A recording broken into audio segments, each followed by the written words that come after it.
ازيك يا صديقي؟ عامل ايه؟ النهارده كنت عايز اكلمك في الفلوج التاني عن التحولات اللي انا طبعا عملتها او الحاجات اللي انا يعني عشتها. انا عشت ان انا كنت مليان، جسم مليان شويه، عشت ان انا كنت رفيع جدا جدا جدا جدا، وعشت كمان ان انا عندي نسبه عضلات بس هي مش كبيره قوي، بس هي كويسه بالنسبه لدوت او دوت. فهو تحول انا شايف ان هو يحترم يعني ليا، وحاجه يعني تنتسب لي. ف كنت عايز اكلمك انا قدرت ان انا اعمل كده اهوت، او ازاي، ايه الحاجات اللي انا كنت ماشي عليها. انا طبيعي ان انا كنت اول حاجه عشان خاطر ان انا انزل في الوزن، انا كنت ماشي على نظام غذائي. هو ده اهم حاجه. طب نفترض، طيب هل انا كل الايام كل الشهر انا ماشي فيها على نظام غذائي؟ لا طبعا، مش كل الشهر هكون ماشي فيها على نظام غذائي. في ايام ما كنتش يعني ما كنتش عندي شغف ان انا اقدر ان انا اكل اكل واقعد احسب بالجرام وان انا ازود واشوف الاكل ومش عارف ايه وكده. فكنت ايه اللي انا كنت بعمله؟ كنت على الاقل اليوم دوت على الاقل ما لخبطش. يعني على الاقل انا دلوقتي النهارده مش قادر ان انا اظبط وزن، ومش قادر اظبط ان انا اقعد اوزن والكلام دوت وكده. طب خلاص تمام، حاول انت الاكل بتاعك اللي انت هتدخله كله اكل نضيف. يعني اكل نضيف يعني ما فيهوش زيوت، يعني ما فيهوش معجنات، يعني ما فيهوش سكر، ما فيهوش الحاجات دي كلها اللي هي ايه، يعني بترفع الانسولين ده على طول كده اهوت. فشكرا، كل دوت بتحول لدهون. فيعني انت حاول على قد ما تقدر الحاجات دي انت ما تلجأ لهاش.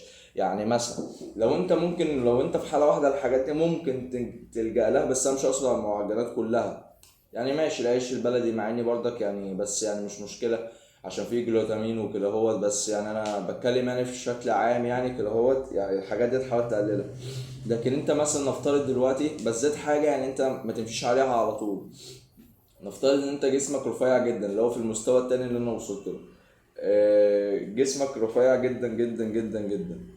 فزي كده هوت، زي انا كده هوت في الحاله ديت. طيب في الحاله ديت اما انا جسمي مثلا رفيع، ممكن تاخد اي حاجه تاكلها مثلا، مش لازم تكون هيلسي، عادي بعد التمرين. وحاول تاكل معاها بروتين كتير. ده في حالة لو انت عندك سعرات كتيرة جدا فانت مش قادر انت تدخلها من الايه، من الاكل الهيلسي. فانت مش قادر انت تدخلها من الاكل الهيلسي، فبعد التمرين ممكن تاخد حاجة زي كده. هتبقى لها حاجة، هتبقى صغيرة وسعراتها كتيرة جدا، بس تاكلها مع حاجة فيها برضك بروتين.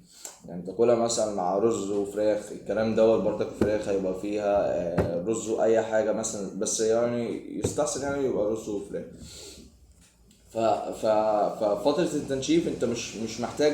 بلاش، ممكن اقول لك كلمة تنشيف، ان التنشيف ديت ممكن تكون محتاجة ان واحد يكون عنده عضلات فهو بينشف، فده ممكن اقول عليه ان هي فترة تنشيف. انا في الحالة دي كانت لا، انا جسمي يعتبر كان ممكن اسميه سكيني فات، يعني ما فيش كتلة عضلية على اساس ان انا انشف عليها. انا الاول انا كنت وزني زايد فنزلته، بعد ما نزلت وزني حاولت ان انا اضخم فضخمت، عملت شويه عضلات. بس هو ده اللي انا عملته في تلك الحالات او في الرحله الجميله ديت، هو ده اللي انا عملته. فايه اللي انت كمان اللي انت محتاجه كمان عشان تعمل نفس الفكره؟ هو نظام غذائي، نظام تمرين محترم، والدنيا حلوه. انا النهارده جاي عشان افهمك الحاجتين دول، ازاي تعمل نظام غذائي. النظام الغذائي، احنا المره اللي فاتت احنا اتكلمنا في ايه؟ اتكلمنا ان انت في في السعرات، وعرفنا ازاي انت تعرف السعرات، وعرفنا ازاي انت تحدد البروتين ان هو يبقى كام في المية من نسبة السعرات، وتثبت امتى الوزن وامتى تنزله وامتى تطلع السعرات الكالوري والكلام ده. فاحنا فهمنا كل حاجة من الفيديو، من الفلوج اللي فات. فهمنا كل حاجة عن السعرات. طيب حلو تمام. انا دلوقتي خلاص تمام، انا عرفت ان انا السعرات بتاعتي وكل حاجة. ازاي احط الاكل؟ يعني الاكل ازاي اوزعه مثلا على 4 وجبات، ازاي اوزعه على 5 وجبات، ازاي اوزعه على ست وجبات. في الحالة ديت انت حاول انت كل وجبة يبقى فيها ال3 عناصر. نفس الفكرة، يعني انت هتكون مثلا 4 وجبات. دي طريقة سهلة جدا. مثلا انا بقول لك مثلا، مع ان انا مفضلش 4 وجبات، اقل حاجة تاكلها في اليوم 5، بس ماشي تمام. نفترض ان هي 4 وجبات، تمام. ال4 وجبات دول انت هتعمل فيهم ايه؟ انت دلوقتي عندك مثلا 2500 كالوري. على ال4 وجبات خليها 5 عشان تبقى ارقام كويس. 5 وجبات في 2500 على 5 وجبات، هيكون كده كل وجبة لازم تاكل فيها 500 كالوري. 500 كالوري دول توزعهم على اساس ايه؟ توزعهم على مثلا زي ما انت نسبة، مثلا نسبة البروتين على نسبة الفات على نسبة الكارب. حلو. بس انت في وجبات هتلعب فيها ما بين الكارب والبروتين، الكارب والبروتين بالذات. ايه هي؟ في الوجبات اللي هي قبل التمرين وبعد التمرين. قبل التمرين وبعد التمرين انت هتكون محتاج ايه؟ قبل التمرين هتكون محتاج كارب عالي وبروتين قليل سنه، اقل يعني من الكارب. طيب وبعد التمرين لا، هتكون محتاج بروتين عالي والكارب هيبقى ايه؟ هيبقى قليل، ان انت خلاص اتمرنت. بس بترجع حالات الاتنين مهمين، يعني انت ما ينفعش انت تيجي تقول لي مثلا قبل التمرين أنا مش عايز كارب، خلاص هتخش التمرين مش هتعرف تتمرن كويس. بعد التمرين انت قلت لي مثلا انت مش عايز مثلا انت تاكل كارب قليل، انا مش عايز كارب اصلا عشان خاطر انزل في الوزن، ما لا تاني يوم مش هتعرف انت تبوش. وغير كده كمان الاستشفاء الريكفري اللي هو بتاع العضلات هو بيتعمل من الاكل ده كله، الاكل اللي انت بتدخله دوت اللي هو سواء الكارب سواء الفات سواء البروتين هو دوت اللي بيعمل العضلات. فانت ده غلط وده غلط. فاحنا المفروض احنا نعمل ايه؟ زي في مقوله بيقول لك ايه، ان انت 70% بروتين بعد، خلينا مثلا نتكلم قبل التمرين، 70% كارب 30% بروتين قبل التمرين. بعد التمرين دي بالذات لعيبه الكوره، 70% بعد التمرين بروتين و30% ايه؟ كارب. ليه؟ لان الكارب بيبقى عالي هنا اهوت عشان خاطر يخليك ان انت تقدر انت تكمل التمرين بتاعتك كلها مرتاح. فتمام ماشي، احنا كده فهمنا كل.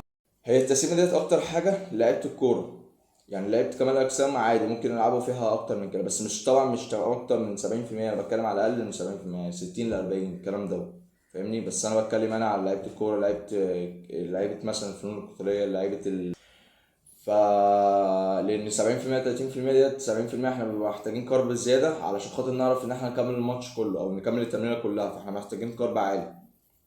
تمام. فاحنا دلوقتي احنا فهمنا تقريبا يعني إيه ازاي ان احنا نقدر ازاي نظبط النظام. حلو. انت دلوقتي احنا لسه في حاجه احنا لسه نسينا نقولها، 500 كالوري دلوقتي اللي احنا طلعناهم هنعمل فيهم ايه؟ 500 كالوري دلوقتي هتظبطهم على الثلاث حاجات. انا بتكلم على الوجبات اللي مالهاش علاقه قبل التمرين وبعد التمرين، لان احنا في اليوم مثلا 4 5 6 وجبات، فطبيعي اللي انا بتكلم عليهم الوجبه اللي قبل التمرين وبعد التمرين، في 3 وجبات او 4 وجبات زياده، فاهمني؟ فانا بتكلم على دول بقى اللي هم الثلاثه او الاربعه دول. حلو، انا فهمت خلاص في الوجبتين دول. حلو. هتظبطها ازاي؟ ان انت نفس الفكره، هتاكل كارب كويس، هتاكل بروتين، هتاكل فات، هتظبط ال 500 كالوري على الثلاثه دول، هتقسمهم بقى بالطريقه اللي انت عايزها. حلو. هتقسمها مثلا انت تاكل 70 جرام مثلا فراخ، 100 جرام او 110 مثلا جرام رز، يعني شوف انت حسابها ازاي، فاهمني؟ ببرنامج، اي برنامج مثلا على طول اللي هو بيحسب السعرات وكده اهوت، انت احسبها على 500، انت هتقسمها كده اهو. ما اصل انت بتحاول تعمل نظام غذائي دلوقتي لنفسك، فانت حاول انت يعني عادي شغل دماغك في اي حاجه، يعني حاول تعمل اي حاجه ان انت تحاول توصل للهدف اللي انت عايز تعمله. فانت عادي شغل دماغك في اي حاجه. دلوقتي احنا دلوقتي اتكلمنا عن ايه؟ نظام التغذيه. فاضل دلوقتي نظام الايه؟ التمرين. نظام التمرين، انا دلوقتي زي ما قلت لكم المره اللي فاتت ان في كذا تمرين، انت حياتك ماشيه غير حياتي ما ماشيه، فانت عشان كده في كذا تمرين، في كذا شكل في التمارين، يعني في حاجه اسمها ابر ولو، ده لليومين الناس اللي هم عايزين يروحوا الجيم يومين بس، فده في ابر ولو. في 3 ايام اللي هو البوش بول ليج، في 4 ايام ممكن تحط مثلا ارنولد سبليت، ممكن تحط ابر ولو، فاهمني؟ 5 ايام مثلا ولا حاجه ممكن تحط بوش بول ليج بعد كده بوش بول. ومع اني ما برجحش بالكلام دوت، لان انا الرجل بالنسبه لي هي اهم اسامي التمرينه كلها، اهم من كل العضلات الباقيه، بس يعني انا بكلمك يعني لو انت الدنيا يعني مزنقه معاك يعني قوي وحاجه مش في مزاجك يعني، مع ان 5 ايام مش متهيألي ان الدنيا مش مزنقه معاك يعني، بس انا شايف ان 5 ايام كويس، يعني بلاش حد 6، يعني حاول تريح يومين في الاسبوع. وانت كبدايه انت ممكن تريح 3 كمان مستريح، يعني عادي عايز تريح 3 أو 4 كمان وتلعب بوش بول ليج، تمام جميل جدا، اصل هي مش بكتر التمرين. اصل انت التمرين لو انت جسمك لو انت عامل له فوق طاقته فانت مش هتعمل عضلات، ولو عامل اقل من طاقته وان انت ماشي على العضله الصح والفيلير والكلام دوت برضه مش هتعمل عضلات. فانت خليك انت في البالانس اللي هي في النص، ان انت في نفس الوقت انت هتوصل للفيلير وكل حاجه، بس عدد الايام بتاعتك هتبقى قليله مش كتيره جدا. بس يعني انت حاول تفكر بطريقه كده. حلو حلو. دلوقتي انا عايز مثلا افهمك على شويه حاجات، انت مش لازم انت كل يوم ان انت لازم يكون عندك شغف ان انت النهارده خلاص، انت النهارده المفروض تعمل كذا كذا كذا كذا، انت لا انت مش قادر بقى. يعني انت في الوقت دوت انت مش قادر ان انت تعمل اي حاجه. فانت في الحاله دي ازاي تتعامل بقى؟ ازاي تتعامل؟ وفي حاله ايه لما انت تيجي مثلا انت عايز تاكل اكله، فانت ازاي تتعامل برضك؟ فاهمني؟ انت دلوقتي النهارده مش قادر، وانت خلاص انت حاولت ان انت خلاص عايز تنزل الجيم مثلا ولا حاجة، وعايز حتى تعمل تمرينة صغيرة، يعني بص يعني هتشيل اوزان، اللي هو انت بتشيل الواحد انت هتشيل 3/4، فانت بالنسبة لك انت مش متضايق قوي يعني، وكل حاجة تمام وكده هو. انت هتعمل ايه في الحالة ديت؟ انا رأيي في اليوم دوت ريح من الجيم، حاول تعمله كأنه يوم. تاني يوم مع ان بتبقى صعبه برضه خدها يوم راحه برضه، لان انت برضه هيبقى ليك يومين او ثلاثه راحه. ما تحاولش ان انت في الايام اللي جسمك وعقلك بيقول لك لا اللي انت تغصب نفسك وتروح. مش اولا ممكن تروح تتعور، مش هتستفاد اي حاجه من التمرينه، تقريبا مش هتستفاد غير 20 30% مثلا من التمرين، ولو انت جامد قوي 40%.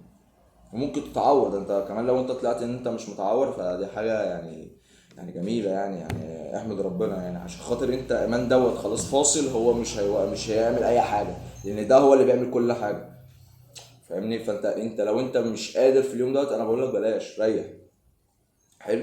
طيب في الايام اللي انت مثلا خلاص انت دلوقتي في اكله دلوقتي انت عايز تاكلها، اكله مش هيلثي، فانت في الحاله دي انت المفروض تعمل ايه؟ شغل دماغك مثلا على جسمك، حاول وانت بتاكلها تاكل كميات صغيره جدا. حلو. ومعاك ازازه ميه اقعد اشرب فيها، كل ما اي حاجه تعملها اشرب منها، اشرب منها اشرب منها. وحاول تحط جنبها بروتين، يعني انت مثلا انت اكلت حاجه فيها سكر، حاول تحط جنبها بروتين، ده هيظبط معاك الدنيا شويه. يعني مش هيخليك ان انت فاهم ان انت الدنيا، هو الدنيا مش هتبوظ، مش هيخلي جسمك ان هو ايه، مش هيوصل لاوحش حته. فاهمني؟ البروتين برضك بيظبط الدنيا دي كلها وكويس. ممكن مثلا بعد الاكله دي على طول، ممكن لو عندك مثلا شاي اخضر، شاي اللي هو بقدونس وكرفس، الكلام دوت ليه؟ لان الاكل اللي هو ان هيلثي دوت بيبقى بيحبس ميه تحت الجلد، فبيبين لك ان انت ادخل. فانت في الحاله ديت لما تيجي تشرب اي حاجه زي كده، فانت كده في الحاله دي انت بتنزل الميه اللي انت حبستها، وانت ايه، بعد لما اكلت الاكله دي. حلو.